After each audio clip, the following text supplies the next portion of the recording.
how did you become, proficient in learning about hiring? Well, again, my name is Brandon Turner. Thank you so much for having me. I was originally born in Georgia and I moved to Oklahoma about 12 years ago. And my background is in IT. And I became an entrepreneur when I realized that I wanted to kind of take control of my future and my destiny and my family's wealth and all of those fun things. So I realized that a 9 to 5 job was not going to really get me there. So when I was a teenager, I read a book called Rich Dad, Poor Dad. And for those unfamiliar, that book is about what the rich teach their kids about money that the poor and the middle class don't. And from that moment forward, I decided I got to get into business, or I at least have to start a side hustle. So I started my side hustle where I do my day job, and then at night I would run my business. And one night I realized I started a pattern. And it's the same pattern a lot of us start when we jump into our businesses, but we don't realize we started the pattern until it's too late. And often we're trapped inside of it and we don't have any way out.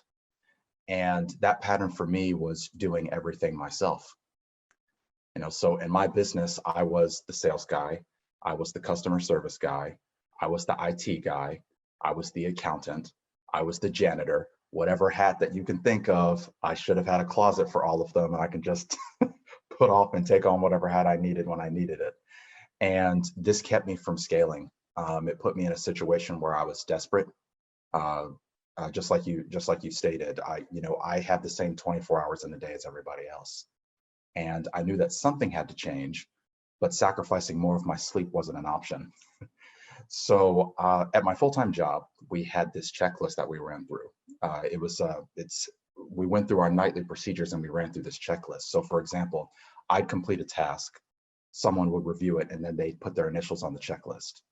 Someone else completes a task, I review it, and then I put my initials on the checklist. Well, over the course of a few months, it hit me that I needed a checklist for my business, because that way, if I hire help, they'll know exactly what to do the way that I do it, and the results will be just the same. Almost like I'm writing a recipe. So one night I wrote one of my daily activities out on a sheet of paper, and I did step 1, do this, step 2, do this, step 3, do this. And then I hired, in this case, a 1099 subcontractor.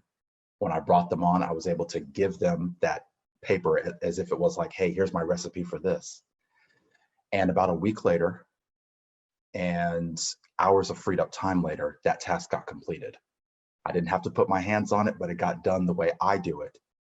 And I was able to get all that time back. And that helped me understand the value of not doing it myself anymore. I gotta get a team together.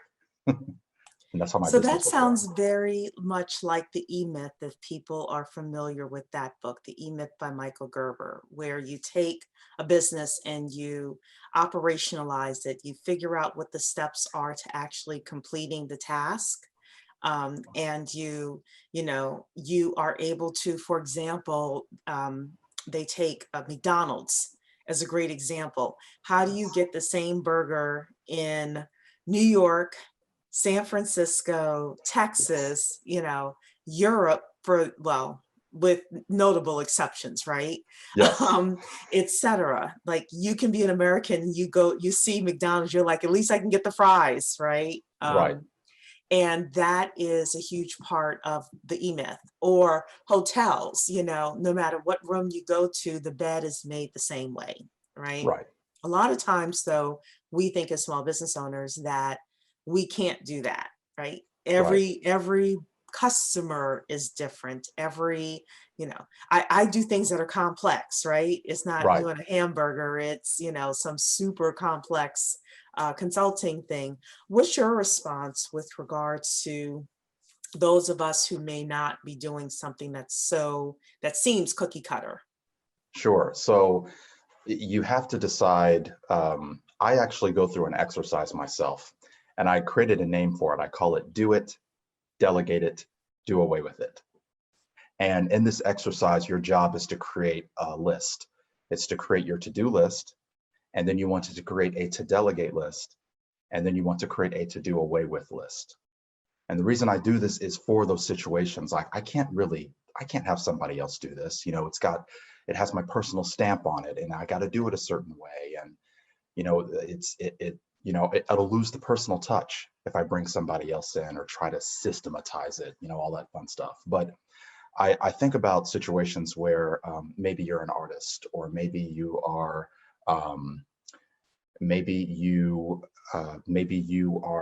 build things with your hands and you do it a certain way. You'll want to think about what I do can somebody else do in my place. Is it best that I'm the one who's making the dish every time? Is it best that I'm the one who's putting all the ingredients together, and I'm the one who is making sure that it's prepared properly and I'm using the right amounts and the right instructions?